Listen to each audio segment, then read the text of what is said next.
Hello. Hello मेरे प्यारे प्यारे दोस्तों, आपका मेरे चैनल में स्वागत है। मेरे चैनल का नाम है रजनीकांत सिन्हा। ये यूट्यूब का चैनल है।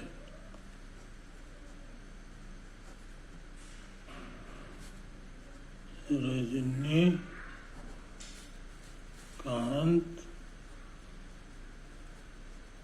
सिन्हा है कि नहीं? और आज से शुरू कर रहे हैं, है कि नहीं? ये चीज है। तो आज शायद तुम्हारा फ्राइडे है।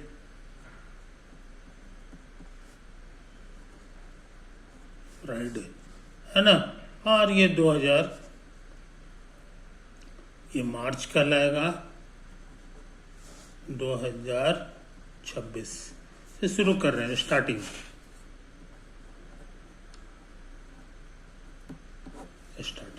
है कि नहीं? क्या करेंगे? मेरा मोबाइल है, मेरा ईमेल एड्रेस क्या है ये तुम्हें पता होना चाहिए। मेरा ईमेल एड्रेस है रजनीकांत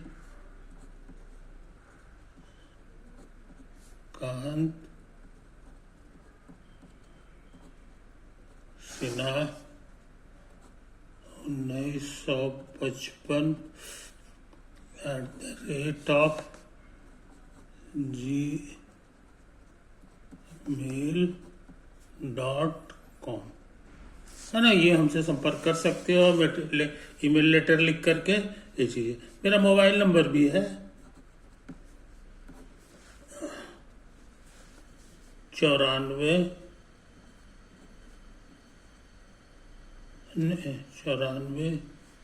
नहीं, मोबाइल नंबर है 8421707488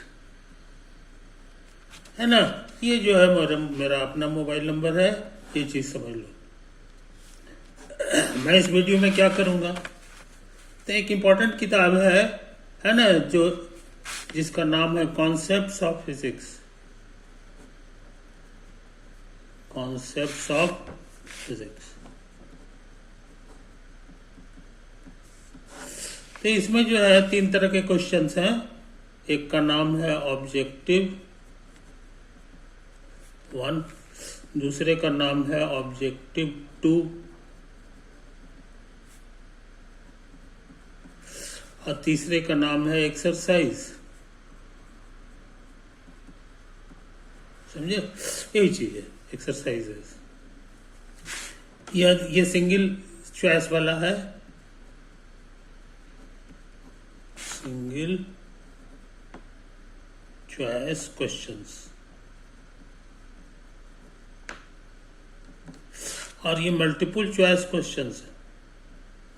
एक से ज्यादा तरह का भी आंसर हो सकता है।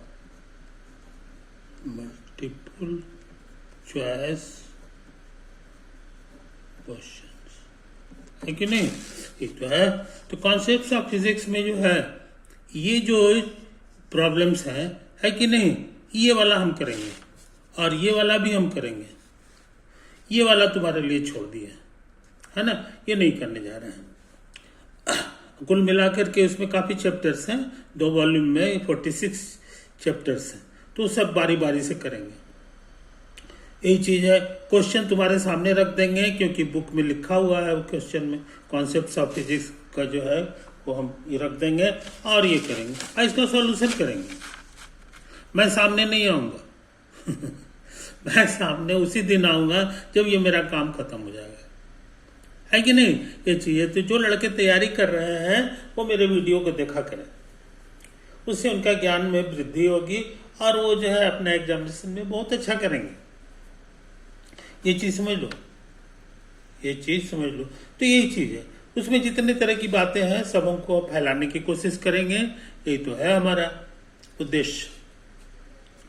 अब रह गई बात अपलोड करने की बात, तो हम कोशिश कर रहे हैं, है ना। अभी हम पूरी तरह वादा नहीं करेंगे कि एवरीडे हम अपलोड करेंगे कि नहीं करेंगे, है कि नहीं, कितना काम कर पाएंगे। यही तो है, क्योंकि हमें और भी काम रहता है ना। बुक मैं लिखते रहता हूँ तो उसके कारण हमको समय की कभी कभी कमी हो जाती है कि नहीं। यही चीज है। और जिन लड़कों को फायदा हो, है ना, वो हमसे इस पे संपर्क कर सकते हैं। यही चीज है। मैं कहाँ रहता हूँ तुम्हें पता होना चाहिए। मैं हैदराबाद में रहता हूँ, समझे कि नहीं। नीले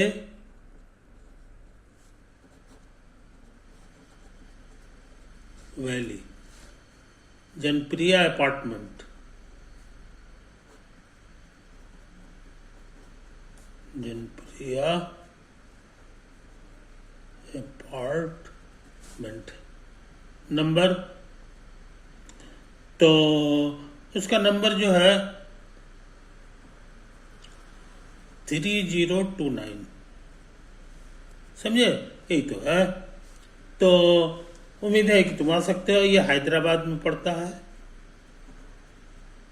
हैदराबाद ये है। और ये सब चंदा नगर कहलाता है। यही सब चंदा नगर काफी बड़ा एरिया है, यही चीज। तो वहां तुम हमसे संपर्क कर सकते हो, तो हम तुमको ट्यूशन भी पढ़ा सकते हैं, है कि नहीं। ये चीज है। और तुमको हम लोहा कर देंगे। वैसे हम अपने बारे में तुम्हें पता होगा कि हम फिजिक्स केमिस्ट्री मैथ तीनों करते हैं। फिजिक्स प्लस केमिस्ट्री और प्लस मैथ। और मेरे रिजल्ट का जो परसेंटेज है, प्रोबेबिलिटी जो है, वो वेरी हाई है, इंडिया में हाईएस्ट है ना। तो मेरे यहाँ पढ़ने का मतलब है कि तुम्हारा सिलेक्शन जो है वो हो जाएगा। इसकी गारंटी मोर देन 90% है कि नहीं। अब बाकी जितने भी कोचिंग इंस्टीट्यूट है वो कोई गारंटी उनका नहीं है, और बड़ी मुश्किल से वो 5% रिजल्ट दे पाते हैं। तो कहाँ 5% और कहाँ 95%, है ना। तो इतना का फर्क है। चेक करने के लिए तुम हमको जो है हमारे लेक्चर को कंटिन्यू करो, उसी से तुमको अंदाज लग जाएगा कि रजनीकांत जो है सही बात बता रहे हैं, है ना। यही चीज है मेरे दोस्तों। ओवर आगे बढ़ जाए। तो अब हम जो है बिना लेट किए हुए क्वेश्चन ले रहे हैं, और उसका क्या सॉल्यूशन होगा वो तुमको बताने जा रहे हैं।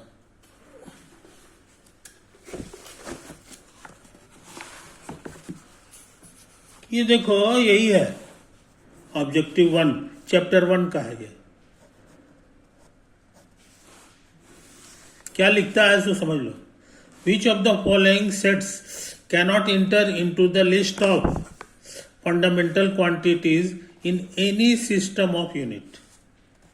समझे कि नहीं, ये चीज है। तो फंडामेंटल क्वांटिटीज जो है कौन कौन कहलाते हैं, ये तुम्हें याद होना चाहिए।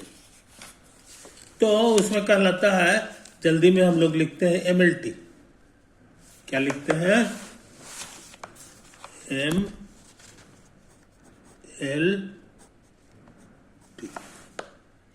M for mass, L for length, और T फॉर जो है टाइम होता है। ये क्वांटिटी हो गया, यही फंडामेंटल क्वांटिटी। इसका जो है सिंबल तो यहाँ M लिख दिए हैं। इसका यूनिट भी होता है, ऐसा यूनिट।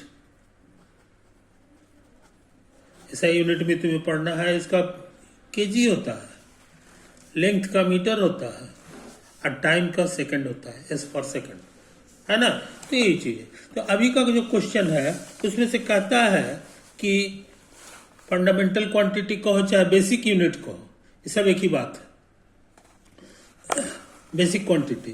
तो वो लेंथ, मास और वेलोसिटी हो सकता है, और कि नहीं। हम तो जानते हैं कि मास और लेंथ तो ठीक है, चलेगा। आई वेलोसिटी तो इसमें नहीं है। वेलोसिटी को तुमको टाइम चाहिए, है कि नहीं। तो समझदार लोग को पता है कि वेलोसिटी क्या होता है। वेलोसिटी का मतलब होता है लेंथ बाय टाइम, कितना दूर चला, कितना समय में चला, समझे। याद रहे, क्वेश्चन कह रहा है कि हम वेलोसिटी मालूम है, ये देखो, और लेंथ है तो उनको मालूम है, ये भी क्वेश्चन में कह रहा है। क्वेश्चन में कह रहा है कि लेंथ भी मालूम है और वेलोसिटी भी मालूम है। ये दोनों चीज मालूम है, तो टाइम जो है तुम इससे निकाल ले सकते हो। तो टाइम का फॉर्मूला तुम्हारे लिए हो जाएगा length by velocity. Length by velocity. समझे? तो काम हो गया, काम हो गया। मास तुमको पहले से मालूम है क्वेश्चन के अनुसार, तो देखो लिखा हुआ मास, और लेंथ और टाइम मालूम है, लेंथ मालूम है। अब टाइम पता लगाना है तो इसमें ये लगा लो, लेंथ बटा वेलोसिटी लिख दो, वेलोसिटी तुमको मालूम है, तो लेंथ बाय वेलोसिटी से तुमको टाइम मिल जाएगा। इसलिए तीनों चीज मालूम हो गया। कहने का मतलब हम इसका आंसर ए हो सकता है। कहता है कि क्या होगा, तो कहो कि नहीं ये चलेगा, ये सही है, नहीं कहता है कैन नॉट बी इंटर, है ना। तो इसका मतलब है कि जो सही है वो नहीं लिखना है आंसर में, गलत वाले को लिखना है। इसीलिए 1 का ए आंसर गलत हो गया, है ना। ये चीज समझो। अच्छा, अब देखो लेंथ टाइम और वेलोसिटी। हाँ, यहां पर लेंथ टाइम वेलोसिटी ठीक है, लेकिन तुमको मास भी चाहिए। एमएलटी होता है मास, तो मास इससे तैयार नहीं हो सकता है। लेंथ टाइम वगैरह मालूम है ना, तो उससे वेलोसिटी भी मिल जाएगा, ये तो सही है, लेकिन मास नहीं निकलेगा। इसीलिए इसका आंसर बी होगा, 1 का आंसर बी होगा, है ना। मास तैयार करना जरूरी है, ये चीज है। हाँ, इसको जरा सीखो, देखो मास टाइम और वेलोसिटी, टाइम और वेलोसिटी ठीक है, टाइम और वेलोसिटी से लेंथ मिल जाएगा, तो ये तो लेंथ हो गया, लेकिन मास भी मालूम है, तो एमएलटी तीनों मालूम हो जाएगा। इसीलिए सी गलत हो गया। इसको देखो, मास भी दिया हुआ है, लेंथ और टाइम दिया हुआ है, इससे तुमको लेंथ और टाइम भी मालूम है, तो एमएलटी तीनों मालूम है, खाली ऑर्डरिंग चेंज्ड है। मास, लेंथ और टाइम तीनों मालूम है, इसीलिए जो है ये भी बेकार हो गया। तुमको ऐसा चीज चाहिए जो होने लायक नहीं है, तो उसका एक लौता आंसर हो गया 1 का बी, 1 का बी आंसर हो, है कि नहीं। ये चीज समझ लो, इसको हम कायदे से यहाँ पे लिख दे रहे हैं।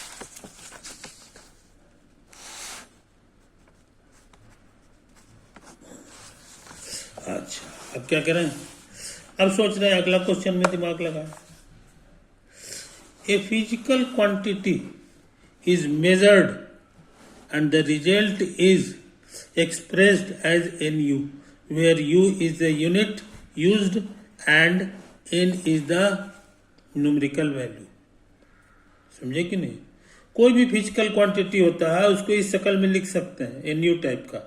जैसे मान लो फिजिकल क्वांटिटी हम वेलोसिटी ले लें, क्या ले लें, वेलो, अभी समझा रहे हैं, वेलोसिटी ले लें, तो ये होता है length by time, length by time, है कि नहीं। ये चीज है। और वेलोसिटी पूछ रहा है कितना है, तो कहोगे कि मान लीजिए कि वो लिखा हुआ है 10 मीटर पर सेकंड, है कि नहीं। ये वेलोसिटी हो गया। इसका माने लेंथ की जगह मीटर में किया गया है और टाइम की जगह सेकंड में किया गया है। बात समझे, ये तो है कहानी। तो ये तुम्हारा u की जगह हो गया, और ये तुम्हारा हो गया n की जगह। क्या हो गया, n की जगह। यहाँ यही समझाया है बेचारा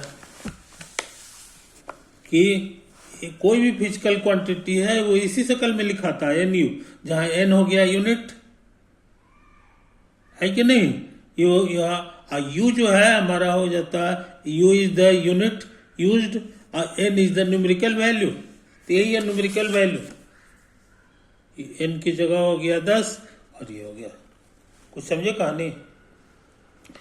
हाँ, अब अगर कहोगे कि नहीं मीटर पर सेकंड में मेजर नहीं करेंगे, मीटर पर सेकंड में मेजर नहीं करेंगे, हम सेंटीमीटर पर सेकंड में मेजर करेंगे, तो यू बदल गया, है कि नहीं। तो ये 10 मीटर है, 10 मीटर को सेंटीमीटर में लिखोगे, 1 मीटर में जो है तुमको 100 सेंटीमीटर होता है। 1 मीटर में कितने सेंटीमीटर होते हैं, तो 100 सेंटीमीटर होता है, तो ये 1000 हो गया, 1000 सेंटीमीटर पर सेकेंड। ये दोनों सेम चीज है,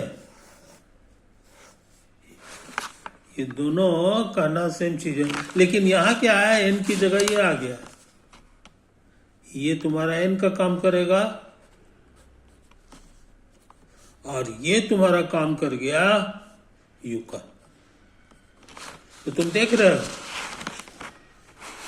है कि नहीं, मीटर पर सेकंड, 1 सेकंड में कितना मीटर चला वो निकालना है। तो मीटर लंबा होता है और सेंटीमीटर छोटा होता है, बहुत छोटा होता है कि नहीं। तो इसके मुकाबले ये छोटा हो गया, इसके मुकाबले ये जो है स्मॉलर हो गया, और इसके मुकाबले ये जो है लार्जर हो गया।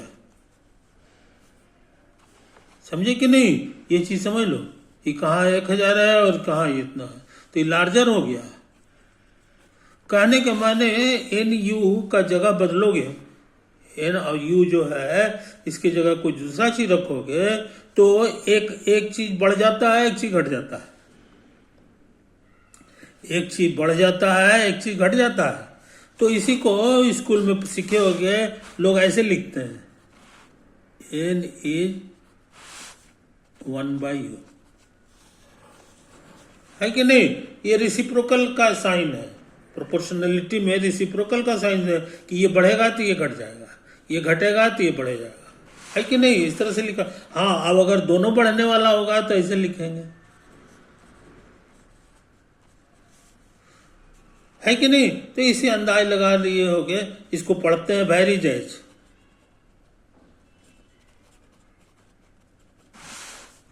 वेरीज एज पढ़ते हैं, है कि नहीं। अब ये क्वेश्चन को पढ़ो। अब कह रहा है कि if the result is expressed in various units, समझे कि नहीं। तो क्या होगा, एन वैरी करेगा साइज ऑफ यू, कि एन वैरी करेगा यू स्क्वायर के, कि ये रूट यू के, ये इन्वर्सली है, एन वैरी करेगा 1/u के। तो तुमको अब ये भी सिखा दिए, एन वैरी करेगा 1/u के, समझे कि नहीं। ये चीज है, एक दूसरे का जो है ये जो, तो ये चीज को समझ लो। तो हमको लगता है इसका आंसर ये हो गया जी, डी हो गया। तो दो का आंसर डी हो गया, दो का आंसर डी होगा। देखो यहां हम जमा करके लिख रहे हैं, 3 के बारे में अभी सोच रहे हैं कि 3 क्या कहता है। Suppose A quantity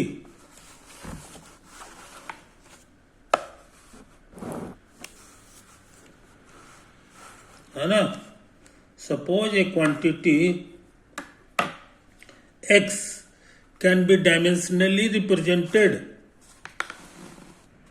in terms of MLT, है कि नहीं। दैट इज शॉर्ट में लिखेंगे x और स्क्वायर ब्रैकेट में I M पर a पावर, L पे b पावर और t पे c पावर है। द क्वांटिटी, तो कह रहा है ये जो क्वांटिटी है तुम्हारा,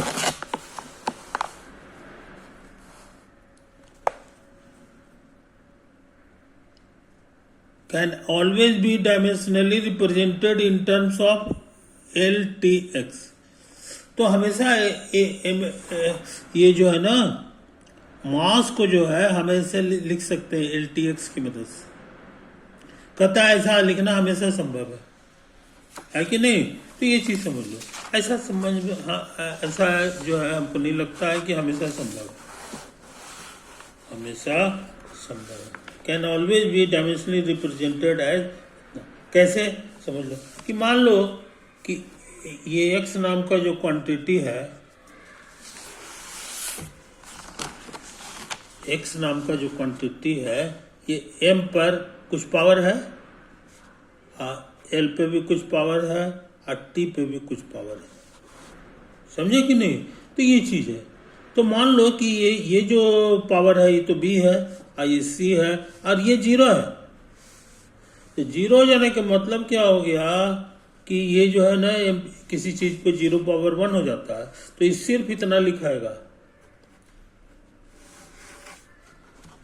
समझे कि नहीं। तो तुम m को इसके मदद से नहीं रिप्रेजेंट कर सकते हो।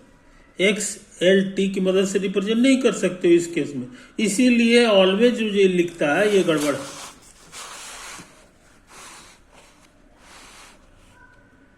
ये क्वेश्चन में जो लिखता है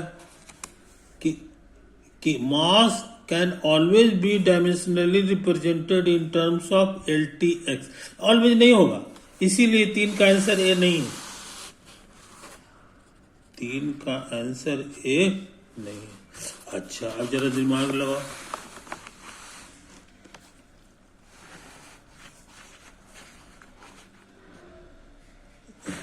आ गया, हाँ। Can never be dimensionally represented in terms of L T. ऐसा कभी नहीं किया जा सकता, ऐसा नहीं, कभी कभी किया जा सकता। जैसे मान लो कि तुम्हारा ऐसे रहता x बराबर m पर 1 पावर, b पे 2 पावर अथी l पे 2 पावर और t पे 3 पावर, मान लो इसी तरह से। तो तुम m को लिख सकते हो, m पे 1 पावर m हो जाएगा, ये लिख सकते हो इतना। इसको इधर ले आओ, तो इधर लाओगे तो पावर माइनस में आ जाएगा, -2 और t -3, ऐसे लिखा जाएगा। इसीलिए कभी कभी लिखा सकता है, बशर्ते कि यहाँ पर कुछ जीरो ना हो। जीरो रहने पे काम गड़बड़ा जाता है, जीरो नहीं रहेगा तो इसको हम ऐसा लिख सकते हैं। इसीलिए इसका आंसर क्या होगा तो तुम समझ गए। Can never be dimensionally represented in terms of, तो इसका आंसर बी भी गलत है। 3 का आंसर बी भी गलत। अब क्या करें जनाब? कहता है may be represented in terms of L T and X if A 0 ना हो। अगर ए 0 नहीं हो तो किया जा सकता है, नहीं ए 0 हो तो अब ये भी हम देखें कि ए 0 पे तो काम गड़बड़ा जाता है कि नहीं, ये चीज है। इसीलिए इस 3 का सी भी गड़बड़ हो गया। अब ये हम देखें कि कल जहाँ 0 पावर रखे थे तो काम गड़बड़ा गया था, नहीं होता है कि नहीं, तो सी भी गलत है, तो जाहिर है डी सही होगा। अब डी देखो क्या लिखता है, डी लिखता है कि मे be represented in terms of L T x if A is non zero. अगर ये नॉन जीरो है तो हम ऐसा कर सकते हैं, जैसे अभी हम करके दिखाए भी है। अभी हम करके दिखाए कि मान लो कि ये जो है ना 0 नहीं रहता, 1 रहता, तो ये दाएं बाएं कर करके हम इस तरह से लिख सकते हैं, है कि नहीं। यहाँ एक्स पर कितना पावर है तो 1 है, कुछ नहीं माने 1 पावर है कि नहीं। ये सारी चीजें, इसलिए मेरे दोस्त हम लोग इस क्वेश्चन तक कर चुके हैं, ये क्वेश्चन तक काम कर चुके हैं, है कि नहीं। अच्छा, अब देखो, a dimensionless quantity never has a unit, है ना। ऐसा क्वांटिटी जिसमें कोई डायमेंशन ना हो उसको यूनिट नहीं होता, है कि नहीं। तो हम जो है एक एग्जाम्पल दे रहा है कि नहीं, इसका एक्सेप्शन भी है, डायमेंशनलेस है कि नहीं। जैसे मान लो कि ये है,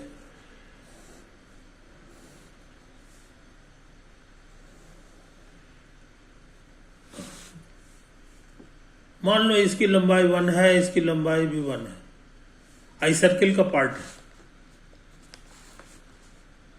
पार्ट ऑफ ए सर्किल। तो तुमको पता है कि ये जो एंगल होता है इसी का नाम है 1 रेडियन, आई बात समझ में। तो ये 1 रेडियन हो गया, लेकिन एक चीज और भूलना चाहिए कि एंगल का एक और फार्मूला होता है, थीटा बराबर L/R। तो L की जगह, L माने लेंथ, वो ये है 1, रेडियस हो गया, और रेडियस भी इसका 1 है, तो कट छट करके ये 1 हो गया। ये डायमेंशनलेस है क्योंकि इसका कोई डायमेंशन नहीं रहा, मीटर जो है कट जाएगा और ये मान लो कि ये मीटर में रहता है, ये भी मीटर में है, तो ये मीटर मीटर कट छट करके इतना, तो ये डायमेंशन लेस हो गया।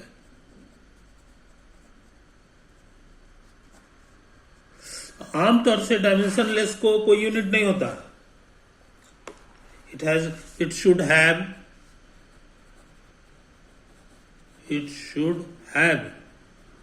No unit. मगर मैथ वाले कहते हैं कि नहीं भैया, इसको यूनिट जरूर दे दो। अब कौन सा यूनिट है, तो वो रेडियन है। फिजिक्स वाले भी इसको मानते हैं कि नहीं, इसका रेडियन है। तो इसी सेंस में ये एक्सेप्शन हो गया। ये एग्जाम्पल जो है तुम्हारा एक्सेप्शंस में आ गया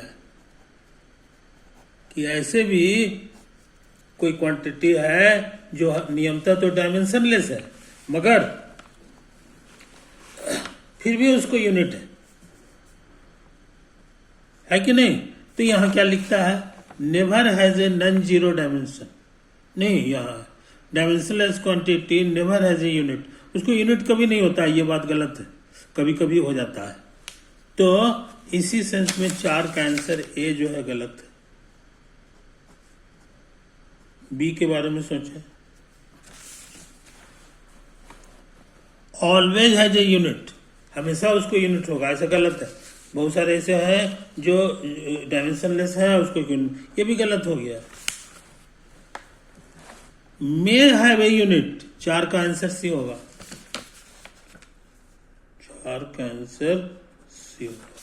ये सही है, कभी कभी हो जाता है, तो इसीलिए 4 का आंसर सी हो गया। 4 का आंसर सी हो गया। अब क्या करें, और क्या कहता है, डज नॉट एग्जिस्ट, ये बात गलत है। नहीं, या नहीं, may have unit, does not exist, exist करता है कि नहीं ये चीज, इसीलिए डी भी गलत हो गया। डी भी गलत हो गया, है कि नहीं, ये चीज समझ लो। तो 4 का डी जो है गलत हो गया। सिर्फ इसका जो है 4 का आंसर सी होगा, है कि नहीं। हम निकाल चुके हैं कि 1 का आंसर बी है, 2 का डी है, और 3 का आंसर क्या खोजे थे जनाब, 3 का आंसर डी। 4 का आंसर भी खोज चुके हैं। अब हम लोग आगे बढ़ जाएं। A unitless quantity never has a non zero dimension, एक यूनिटलेस क्वांटिटी है, ऐसा क्वांटिटी इसको कोई यूनिट नहीं है, तो उसको डायमेंशन नहीं होगा, है कि नहीं। Never has a non zero dimension, उसका नॉन जीरो डायमेंशन कभी नहीं हो सकता, क्योंकि यूनिटलेस है। तो हमको लग रहा है कि 5 का आंसर ए हो गया, 5 का आंसर ए हो गया, बस शुरू में ही आंसर आ गया इसका। और क्या क्या है, always has a non zero dimension, non zero dimension हो ही नहीं सकता क्योंकि ये यूनिटलेस है कि नहीं। तो ये ऑलवेज नहीं होता, नॉन जीरो डायमेंशन। और ये क्या है, may have a non zero dimension, unitless है, तो यूनिटलेस क्वांटिटी रेडियन एंगल नहीं होगा, क्योंकि एंगल जो होता है उसका यूनिट होता है रेडियन होता है, इसीलिए एंगल पे ध्यान नहीं देना। बाकी सब तो ठीक लग रहा है। डज नॉट एग्जिस्ट, डी भी गड़बड़ है, 5 का आंसर डी भी गड़बड़। तो 5 का आंसर डी भी गड़बड़ हो गया। 5 का इकलौता आंसर आया है 5 का ए, है ना। अच्छा, अब क्या करें, छठा, ये मेरा आज का आखिरी सवाल है। Integral dx by root over इतना बराबर a to the power n sine inverse x by a minus 1। तो n का वैल्यू क्या होगा, इस क्वेश्चन में n का ही नहीं है, तो जाहिर है n का कुछ वैल्यू होगा, समझे कि नहीं। ये चीज समझ लो, -1 इतना, चाहे ये चीज है चाहे इतना। देखते हैं कोशिश करके। कोशिश करके।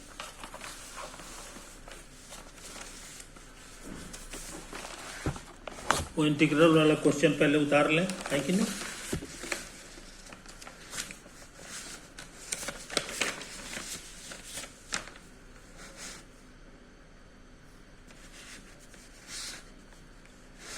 Integral dx by root over 2ax minus x square, है ना? ये कितना होगा ये पता लगाना चाह रहे हैं, ये पता लगाना चाह रहे हैं। तो देखो क्या क्या ट्रिक लगाते हैं, सो समझ लो। ये dx हो गया, ये रूट ओवर हो गया। आज देखो इसको हम ऐसे सोचते हैं, लिख दें ए स्क्वायर माइनस एक्स माइनस ए का होल स्क्वायर। सोच के देखो ये सही है गलत है, मन में फैलाओ।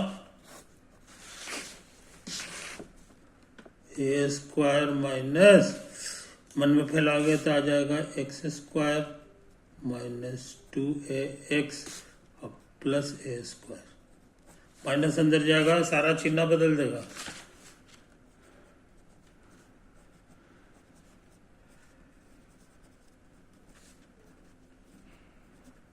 प्लस माइनस कैंसिल होता है, सजा के लिख रहे हैं। पहले प्लस वाला लिख दिए, आइए इसको यहाँ लिख देते हैं। ये चिन्ह यहाँ है, इसीलिए इसको ऐसा लिखने में कोई हर्ज नहीं है कि नहीं? ये जो है अच्छे लड़के इसको करते हैं। अब हम क्या करने जा रहे हैं, सो समझ लो। ये जो x माइनस है इसको हम लोग पुट कर दें ए साइन थीटा। यहाँ वेरिएबल x है, आज इसको थीटा में बदल दिया, है कि नहीं? तो पूरा क्वेश्चन हमारा थीटा में बदल जाएगा। इधर d माने डेरिवेटिव, या d बाई डी एक्स कर दो, तो इधर भी d बाई डी एक्स लगाओगे।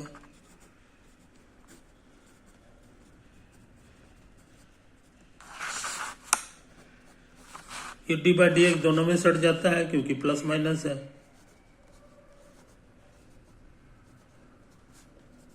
d by d x of a, इसमें a कांस्टेंट है, बाहर आ गया। आइए d by d x of sine theta,